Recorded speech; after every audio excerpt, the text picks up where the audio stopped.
আপনি কি কখনো ভেবেছেন ভগবান শিব ভস্ম এবং জটা ছাড়া কেমন দেখতে ছিলেন? একবার বালক গণেশ জেদ করে তার পিতা মহাদেবকে বললেন, পিতাজি, আমার মা গৌরী ত্রিলোকের মধ্যে অপূর্ব সুন্দরী, কিন্তু আপনি এই ভস্ম, সাপ আর মুন্ডমালা ধারণ করে তার পাশে একদমই মানানসই নন। আপনি কি একবার আপনার এই বৈরাগী রূপ ত্যাগ করে সুন্দর রূপে মায়ের সামনে আসতে পারেন না?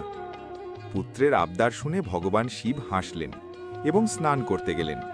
কিছুক্ষণ পর মহাদেব যখন ফিরলেন, সেই দৃশ্য ছিল অদ্ভুত। ভস্ম ধুয়ে গেছে, জট পাকানো চুলগুলো পরিপাটি করে সাজানো, আর মুন্ডমালার জায়গায় এসেছে ফুলের মালা।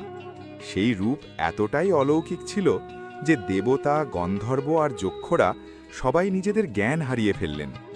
শিবের সেই রূপ এমন ছিল যার সামনে মোহিনী অবতার এবং স্বয়ং কামদেবের সৌন্দর্য ফ্যাকাশে হয়ে গেল। গণেশজি তার পিতার এই ভুবন ভোলানো রূপ দেখে স্তব্ধ হয়ে গেলেন।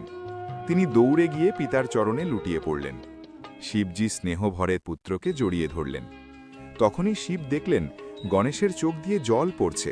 মাথা নত করে তিনি বিনীত স্বরে বললেন, পিতাজি, আমাকে ক্ষমা করুন। এখন আপনি দয়া করে আপনার আগের রূপ ধারণ করুন।